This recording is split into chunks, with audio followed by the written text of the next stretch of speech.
Durante la Segunda Guerra Mundial, Adolf Hitler tuvo generales y mariscales de campo leales que lo apoyaron y ayudaron a determinar el resultado de la guerra durante un periodo que fue un mal presagio para Alemania. Mientras la mayoría de sus generales trataban de construir su base de seguidores ganando batallas particulares, solo algunos recibieron la atención de Hitler, una confianza que el Führer respetaba profundamente. Fue incluido entre sus mariscales de campo favoritos Walter Model y Ferdinand Schörner, a quienes apreciaba por su dedicación y crueldad al mando. Model, cuyo apodo era el León de la Defensa, ganó el respeto de Hitler al ofrecer una resistencia competente y feroz contra los aliados avanzando.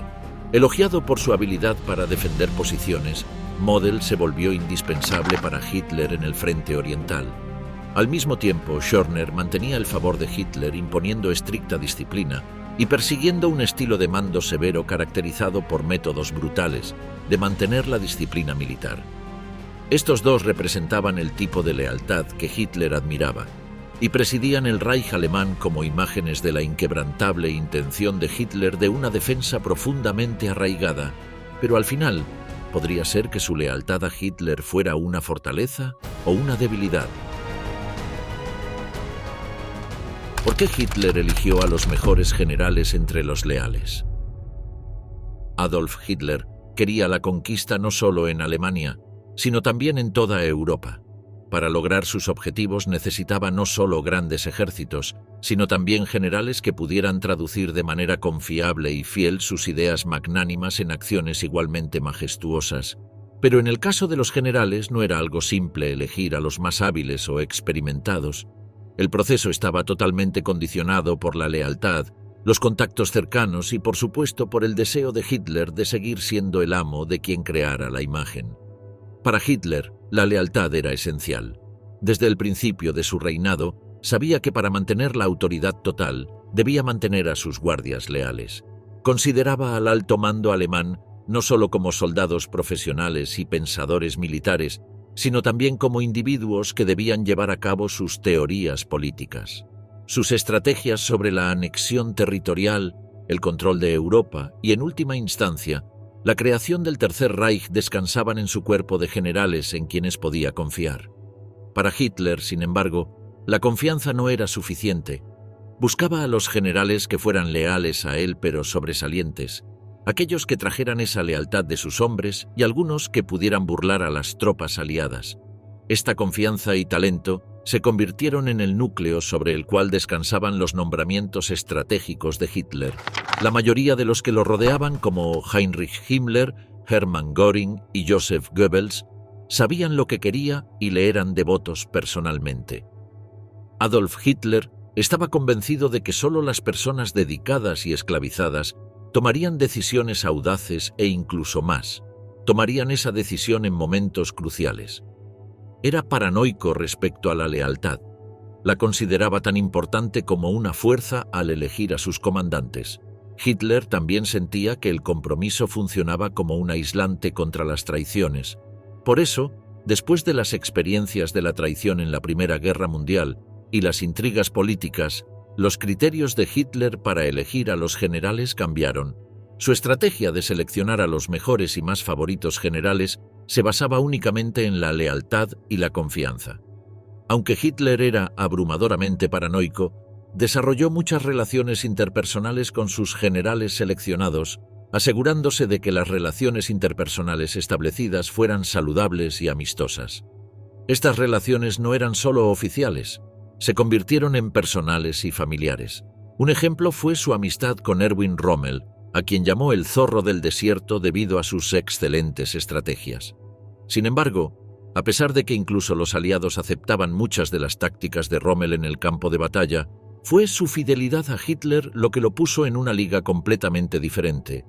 Cuando Hitler seleccionó a Rommel, estaba demostrando su capacidad para reconocer talentos militares sobresalientes que también seguirían inquebrantablemente sus órdenes. Aunque Hitler enfatizaba la lealtad, lo cual debe destacarse, no estaba en contra de los genios militares.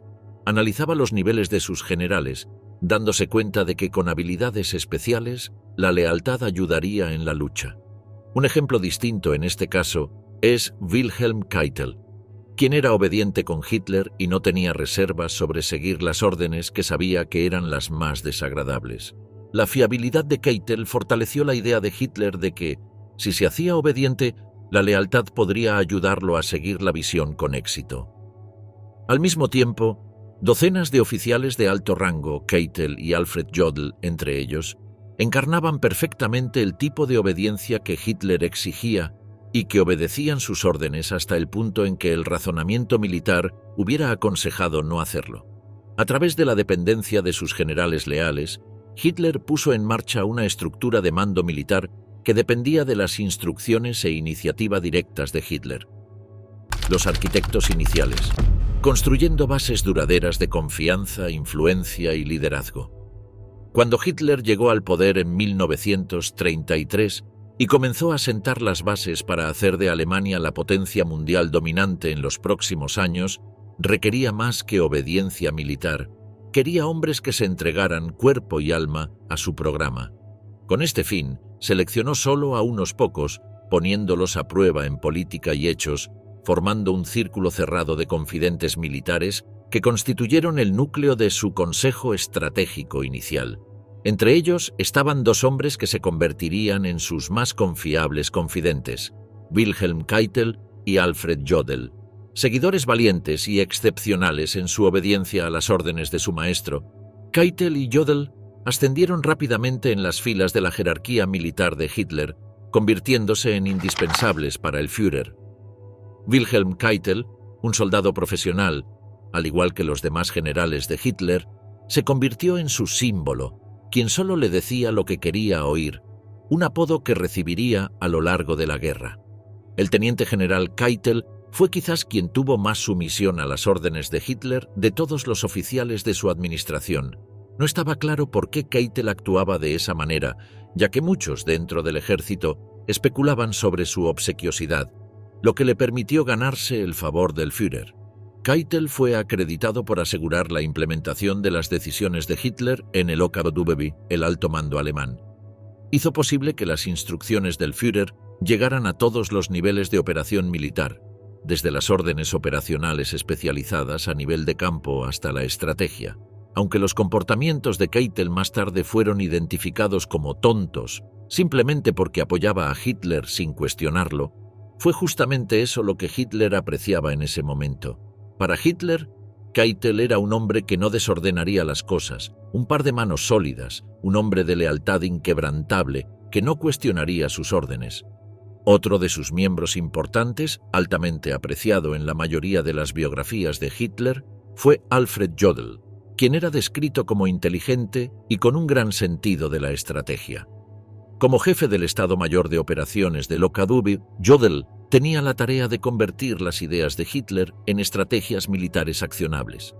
Jodl era un hombre de agudo intelecto, pero también jugaba un papel que implicaba obediencia, como su superior Keitel.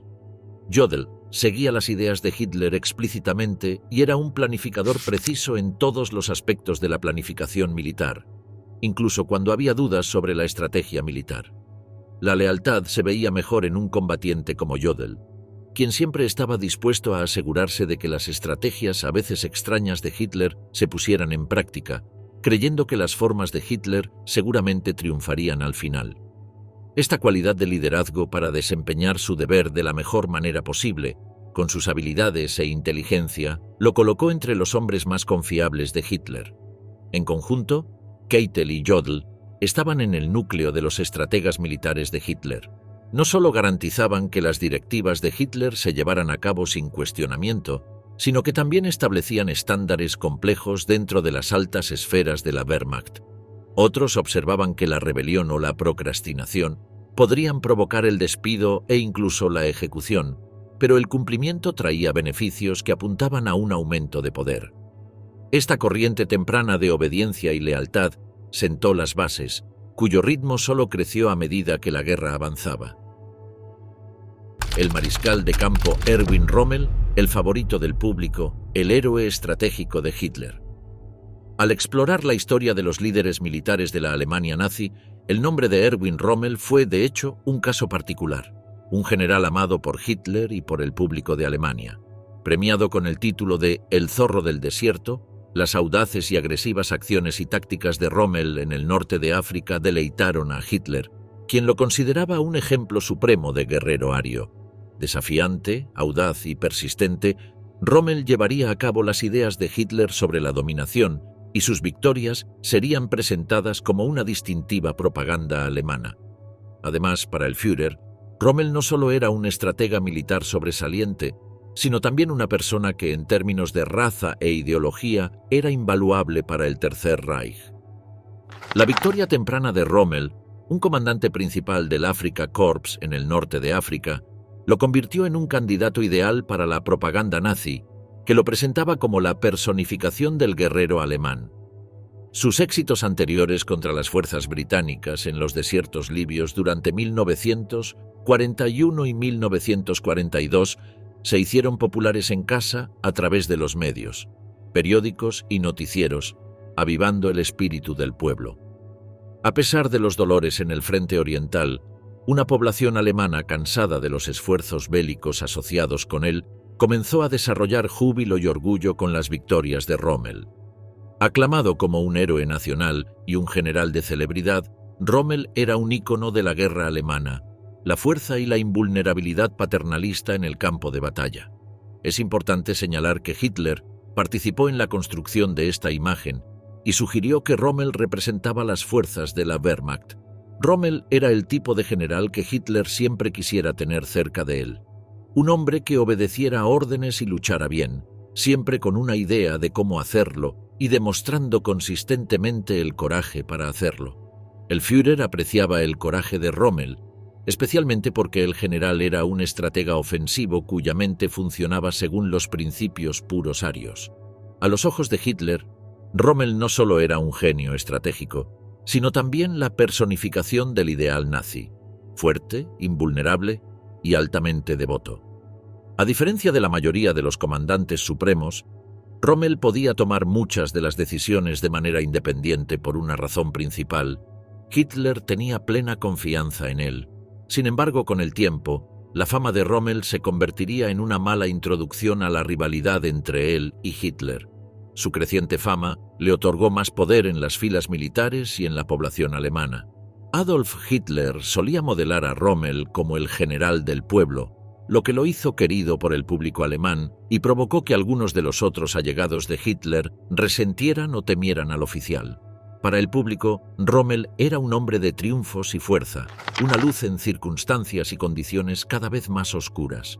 Esta admiración, sin embargo, representaba un peligro silencioso para Hitler, ya que el afecto que el pueblo sentía por Rommel estaba poniendo en peligro lo que sentían por el Führer.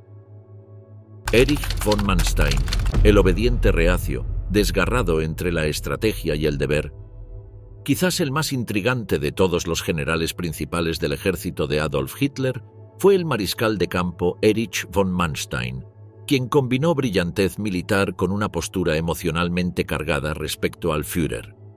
La brillante campaña de Manstein en la invasión soviética lo convirtió en uno de los cerebros estratégicos más destacados de la Wehrmacht. Planeó la invasión militar de Francia en 1940. La maniobra de corte de la hoja, que dejó a las fuerzas aliadas sorprendidas mientras avanzaba hacia la victoria inevitable. Para Hitler, esto hizo que Manstein fuera valioso. A medida que la guerra se volvía más agresiva hacia el frente oriental, se volvía más crítico para Manstein traducir sus habilidades en derrotar a las fuerzas soviéticas. Su astucia para dirigir los ejércitos alemanes le ganó la confianza y el respeto de Hitler por un tiempo, haciéndolo único en los puntos de vista del Estado Mayor nazi. Las primeras campañas de Manstein en el frente oriental demostraron su gran destreza en tácticas estratégicas. Lo demostró en la batalla de Crimea y en su habilidad y agresividad en la tercera batalla de Yarkov. Esta audacia recibió el reconocimiento de Adolf Hitler, pues notó su reflejo de dominio en el estilo de mando de Manstein. Solo había una distinción significativa entre los dos: Hitler requería subordinación. Manstein apreciaba y respetaba la capacidad de pensar y actuar libremente, cambiar y trabajar según las circunstancias de la guerra que seguían muchos principios. Tal divergencia en el concepto de trabajo pronto generó rivalidad en su asociación. Sosteniendo su poder, el Führer se volvió cada vez más celoso de sus generales, especialmente de Manstein, quien progresivamente basaba sus decisiones en consideraciones profesionales en lugar de adherirse escrupulosamente a las órdenes de Hitler. A diferencia de algunos generales, Manstein no era un subordinado específico que obedeciera órdenes. Sin embargo, criticó directamente el concepto de Hitler de políticas de no retirada, que el general consideraba imprácticas, especialmente dada la creciente resistencia de los soviéticos. Para Manstein, una operación militar exitosa presuponía riesgos y retiradas para preservar fuerzas, pero para Hitler, tal oposición era señal de traición y cobardía. El comportamiento opuesto era inaceptable para Hitler, sin importar cuán proveniera de uno de los generales más confiables del Führer. Este desacuerdo fundamental ejerció mucha presión sobre su relación laboral a medida que Hitler se convencía cada vez más de que Manstein estaba listo para enfrentarse a él. A pesar de que Manstein difería de Hitler en muchos aspectos, el último no podía evitar considerar los talentos estratégicos del primero. Manstein probablemente era el mejor, y Hitler aún confiaba en él a pesar del creciente conflicto de intereses entre ambos, ya que pocos podían rivalizar con este hombre en habilidades como mariscal de campo. Así era su relación, interdependencia respaldada por desacuerdo o viceversa. Para Hitler, el talento era una mercancía valiosa, pero solo dentro de la absoluta obediencia. Mariscal de campo Keitel, el servidor más leal de Hitler, inquebrantable en su devoción. Desde los primeros periodos del régimen de Hitler, se demostró que Keitel era leal a Hitler. El hombre, famoso por su extrema profesionalidad, ascendió hasta la cima y se convirtió en jefe del Oberkommando der Wehrmacht, OKW, que manejaba la coordinación de las Fuerzas Armadas. Su total subordinación a las decisiones o sugerencias de Hitler, a veces incluso sin discusión previa, fue una buena estrategia, ya que las malas fortunas de la guerra no lo desplazarían. Tener tal estatus le otorgaba a Keitel una cantidad significativa de poder, aunque su rol principal parecía ser como habilitador de las psicosis más pronunciadas de Hitler. Los demás oficiales de alto rango habían comenzado a criticar las tácticas militares de Hitler, pero Keitel permaneció a su lado y escribió la carta.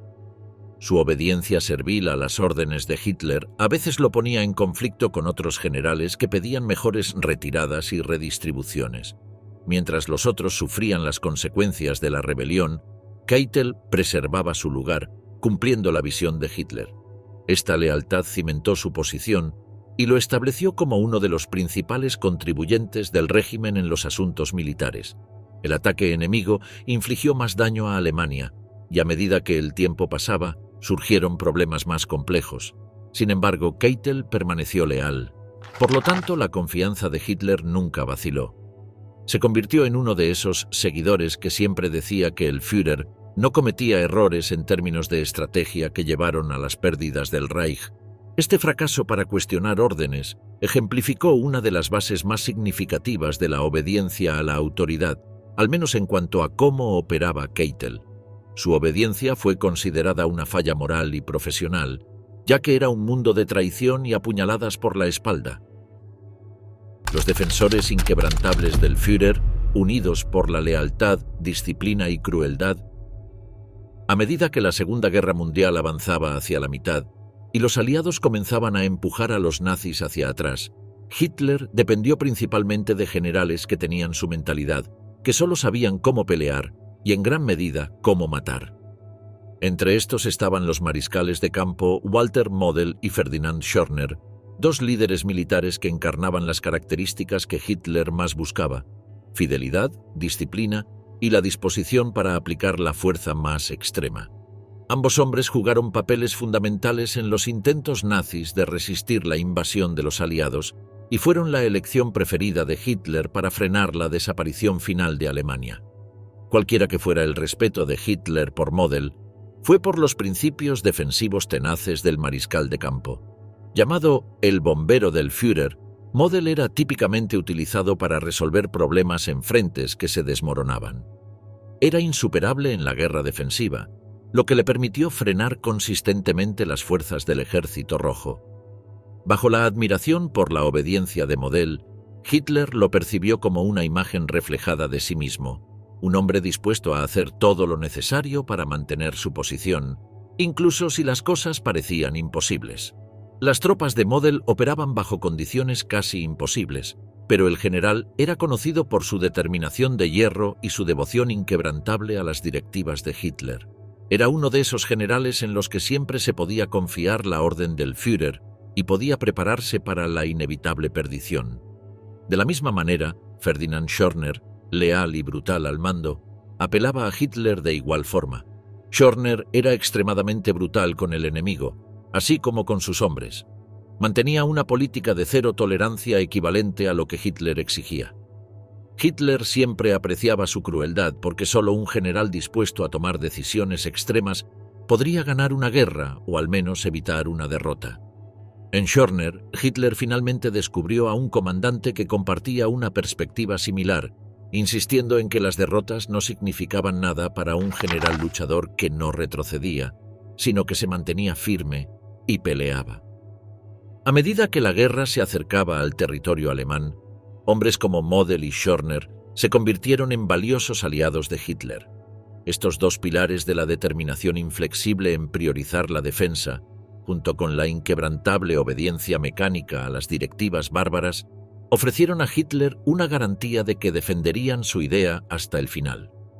A medida que la situación de Alemania empeoraba, estos generales asumieron las características de un gobierno que luchaba por su existencia, incluso contra fuerzas abrumadoras. Su obediencia y su impulso de lucha mostraban el espíritu que Hitler necesitaba, por lo que los eligió como sus defensores del Tercer Reich. Walter Model, el león del Führer en la defensa y maestro de la resiliencia estratégica. En los años posteriores de la Segunda Guerra Mundial, especialmente en el Frente Oriental, Adolf Hitler buscó desesperadamente a un general que pudiera representar esta postura de resistencia alemana tan férrea. El mariscal de campo Walter Model ascendió a la posición de uno de los comandantes más confiables de Hitler. Algunos lo llamaron el bombero del Führer, mientras que otros destacaron su considerable talento para realizar lo imposible en contra de todas las probabilidades. Tanto sus habilidades estratégicas como su determinación serían útiles a medida que los alemanes comenzaban a rechazar los continuos ataques soviéticos. Lo observó por primera vez durante las intensas batallas en el territorio de la Unión Soviética. Model construyó contraataques y defensas contra los soviéticos basándose en el crecimiento de su reputación como un defensor extraordinario. Su capacidad para convertir una derrota inminente en una victoria táctica, como en la batalla de Kursk en el verano de 1943, cuando una derrota catastrófica había amenazado la existencia de la reforma militar alemana, maniobró una retirada táctica que preservó un remanente saludable del ejército alemán. Reflejaba el deseo de resiliencia de Hitler. Cuando se enfrentaba a los aspectos más duros de la guerra, la capacidad de mantener la posición parecía captar la atención del Führer, dada su negativa inherente a ser movido. Ambos hombres creían en la lucha hasta el final, y más que nadie Model era el hombre de Hitler en espíritu y acción. Cuando Model se enfrentó al ataque soviético al final de la ofensiva Vistula-Oder, a principios de 1945, su liderazgo fue el último respiro de un Reich moribundo. Sin embargo, Model siguió siendo muy determinado y manejó hábilmente la peor situación en el campo de batalla. Usó todos los medios posibles para frenar la marea soviética. Estos momentos de desafío hicieron que Hitler confiara en Model y lo motivaron a creer que, sin importar cuán desesperada fuera la situación, siempre había una oportunidad de victoria alcanzable. Sin embargo, lo que hizo a Model tan bueno tácticamente vino con consecuencias. Su disposición para interpretar las órdenes de Hitler de manera literal e irreflexiva, incluso cuando podrían haber sido increíblemente irrazonables, era evidencia de su subordinación a los objetivos del Führer de una defensa implacable. Esta lealtad inquebrantable, combinada con la capacidad de Model para ejecutar lo que solo se puede describir como una capacidad casi sobrehumana en las acciones defensivas, lo convirtió en uno de los generales favoritos de Hitler. Así, a medida que la guerra avanzaba, Model fue rápidamente identificado como el León, lo que significaba la última gran defensa alemana contra las fuerzas aliadas que se acercaban. Su increíble desempeño en los sangrientos campos de batalla, la asombrosa resistencia demostrada y su habilidad estratégica en combate realmente capturaron el espíritu que Hitler intentaba dejar como una marca indeleble en Alemania. Ferdinand Schörner, el implacable ejecutor de Hitler. Durante los últimos días de la Segunda Guerra Mundial, en la primavera de 1945, mientras las fuerzas del Eje se preparaban para su derrota inevitable, Adolf Hitler buscó oficiales que encarnaran su oscura y fatalista visión de organización militar. De estos, el mariscal de campo Ferdinand Schörner fue considerado uno de los comandantes más crueles del partido nazi. Su actitud extremadamente estricta e inflexible no solo sirvió para cimentar su imagen, sino también para contribuir positivamente a un Führer que necesitaba a un hombre leal hasta el final en tiempos de guerra. El ascenso de Schörner al rango de general mayor resultó de su aplicación de disciplina e intolerancia hacia los fracasos. Entre otras cualidades, era muy conocido por castigar a cualquiera que desertara del ejército con la muerte y asegurarse de que los que estaban bajo su mando estuvieran disciplinados. Hitler dio la bienvenida a esta disciplina rigurosa hasta el punto en que esperaba que sus generales obedecieran mientras observaba el empeoramiento de la situación en las líneas del frente. Se pensaba que Schörner estaba dispuesto a aplicar medidas severas, pero no alcanzaba la exigencia de Hitler de una determinación de hierro y compromiso con la guerra. En la víspera de la guerra, la estrategia de Schörner adquirió un nuevo significado a medida que las fuerzas de combate de Alemania, que alguna vez fueron la Wehrmacht, comenzaban a debilitarse. En medio de las deserciones y los soldados desmoralizados, Hitler vio en Schörner a un comandante dispuesto a hacer lo que fuera necesario para imponer el orden. El aspecto esencial del control burocrático era que podía aterrorizar a la mayoría del ejército para que se mantuviera disciplinado y asegurarse de que hicieran todo lo necesario para defender el Reich a pesar de las probabilidades. La actitud de Schörner era la de un hombre inquebrantable, y esto fue bien recibido por un Führer que parecía impaciente con el aparente deterioro del orden y la disciplina en las Fuerzas Armadas. Aunque Hitler nunca admiró a ningún general durante su reinado, apoyó gustosamente a Schörner porque confiaba en él para mantener el orden, especialmente cuando la disciplina dentro de las tropas se veía comprometida.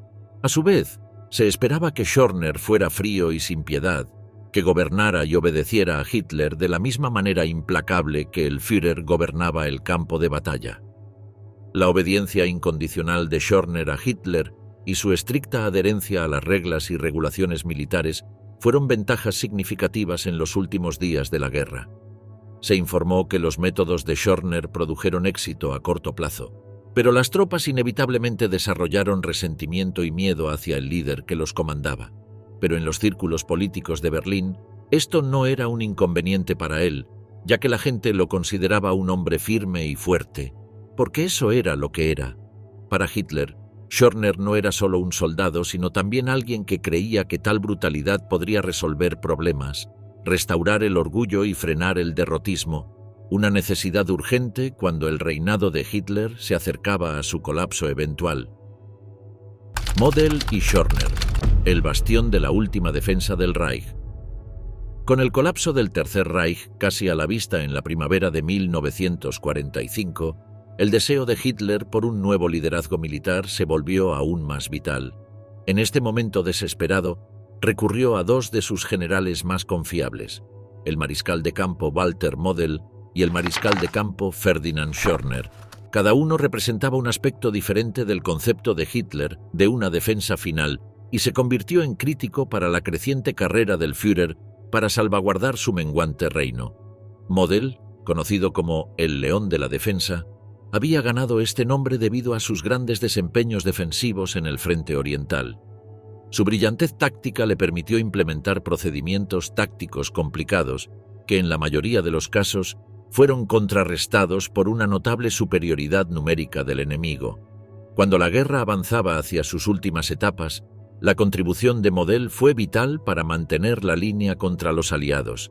Su talento para dar forma a bastiones y movilizar a sus seguidores para la batalla ofreció al menos un rayo de luz en la oscuridad. Por un lado, Existían razones serias para reemplazar a Wilhelm Keitel con Ferdinand Schörner, quien reflejaba perfectamente un estilo de mando autoritario elegido por Hitler en los últimos años de la guerra. El estilo disciplinario de Schörner lo convirtió en un comandante militar notorio por ser muy estricto al mantener la disciplina. En una Alemania destruida, las prácticas de Schörner se dirigían a establecer la obediencia con la ayuda de la fuerza para mantener a la población bajo control, como Hitler necesitaba lealtad incondicional cuando la guerra se acercaba a su caótico final. Con la situación empeorando, Hitler confiaba aún más en Model y Schörner para manejar la crisis. Veía las habilidades defensivas de Model como invaluables para frenar el avance de los aliados y la brutalidad de Schörner como la única forma de imponer disciplina en las tropas visiblemente desmoralizadas. Esta estructura de mando en dos partes reflejaba un esfuerzo muy consciente de parte de Hitler para combinar la visión estratégica con la autoridad absoluta y la disciplina que todavía podría aportar algo de orden sobre las fuerzas. En las últimas etapas de la guerra, tanto Model como Schörner ofrecieron perspectivas contrastantes sobre el Reich, que se encontraba en sus últimos y frágiles días. Al menos ganó la visión de una defensa estratégica, como lo sugirió la competencia táctica de Model. Por el contrario, Schörner intentó imponer el orden por la fuerza. Juntos, representaron los dos equilibrios de los últimos intentos de Hitler para evitar la derrota. Las últimas horas del Führer, lealtad hasta el final. Cuando el Tercer Reich comenzó a desmoronarse y Berlín quedó en ruinas, dos de los generales más leales de Adolf Hitler, los mariscales de campo Walter Model y Ferdinand Schörner, quedaron de pie. Ambos llegaron al final de una guerra ferozmente librada que una vez pensaron que ganarían y que ahora solo ofrecía derrota. Sus decisiones en esas últimas horas fueron informadas no solo por su entrenamiento profesional como soldados, sino por los sentimientos personales, a menudo encontrados, que albergaban hacia su Führer. El general Ferdinand Schörner siguió apoyando a Hitler hasta el final, y su odio permaneció intacto. A menudo se representaba a sí mismo como un soldado que no perdonaba a nadie. Era autoritario pero nunca meticuloso con los principios democráticos. Pensaba que la lealtad era lo más importante, incluso cuando las mareas cambiaban, con Alemania en el lado perdedor de la contienda. Como ya ocurrió en otras partes del frente oriental, los soviéticos avanzaron cerca de la capital. Schörner fue nombrado comandante en jefe del Frente Este y estaba decidido a cumplir la orden de Hitler de seguir manteniendo su posición y no retirarse. Se veía a sí mismo como el protector de la visión del Führer, dispuesto a arriesgarlo todo, incluidos los propios soldados que comandaba, en un esfuerzo que se volvía cada vez más desesperado. De hecho, no fue el caso de Walter Model, quien se enfrentó a una realidad muy cruda. Aunque el general alemán comenzó a darse cuenta de que la desesperación era inevitable a medida que se veía rodeado por las fuerzas soviéticas, Model determinó estratégicamente su reputación histórica como una de las personas clave de la Segunda Guerra Mundial. Contrario a las expectativas de sus oficiales superiores, no continuó con sus tropas hasta el último hombre. En su lugar, las retiró para salvar sus vidas para otro día. Esta decisión, que algunos criticaron como el acto de un cobarde, fue racional y comprendida dentro de la guerra, en contraste con la ideología que caracterizaba la relación entre Himmler y Hitler. Las decisiones distintas de Model y Schörner reflejan el hecho de que los dos generales tenían relaciones muy diferentes con Hitler. Para las órdenes del Führer, Schörner permaneció leal. Era un soldado fiel, el tipo de general que a Hitler le gustaba tener a su lado. La lealtad a Hitler y el compromiso con una causa nazi hicieron que Schörner cumpliera con sus deberes y castigó o ejecutó a los desertores a medida que los soviéticos avanzaban y atacaban a los alemanes. Su aspecto disciplinario honraba la doctrina de Hitler y su insistencia en la misión en curso. Después de que Hitler se suicidara el 30 de abril de 1945, Schörner se esforzó por quedarse con sus tropas, luchando y guiándolas hasta el amargo final. No fue sino hasta el 8 de mayo, cuando se celebró el fin oficial de la guerra, que Schörner tuvo que rendirse ante los estadounidenses en Austria. En resumen, tanto Walter Model como Ferdinand Schörner fueron la personificación de la obediencia ciega que Hitler esperaba de sus generales. Hasta el amargo final fueron perfectamente leales, obstinados e implacables, cualidades que Hitler respetaba. Independientemente de la convicción, ya fuera política, personal o por temor, su fidelidad nunca fue cuestionada por Hitler, y este hecho ilustra cómo los líderes del Tercer Reich permanecieron leales hasta el final del imperio en desmoronamiento. En última instancia, personificaron la devoción que caracterizaba a los discípulos vivos del Tercer Reich, una devoción trágica y patéticamente vana. En el tumultuoso panorama de la Segunda Guerra Mundial, la dependencia de Adolf Hitler de un grupo selecto de mariscales de campo reveló las complejas dinámicas de lealtad, ambición y poder. Generales como Walter Model y Ferdinand Schörner ejemplificaron la paradoja de la lealtad a un régimen que se desmoronaba cada vez más bajo su propio peso. Aunque fueron venerados por su destreza militar y sus capacidades estratégicas, fue su obediencia inquebrantable y su fervor ideológico compartido lo que realmente les ganó el favor de Hitler. A medida que la guerra avanzaba y la desesperación se instalaba, estos generales personificaron las expectativas del Führer para una lealtad absoluta y un compromiso inquebrantable para defender el Reich a cualquier costo. La crueldad de Schörner para hacer cumplir la disciplina y las notables maniobras defensivas de Model no solo respaldaron la campaña fallida de Hitler, sino que también sirvieron para amplificar la máquina de propaganda que glorificaba el mito de la invencibilidad dentro de la jerarquía nazi.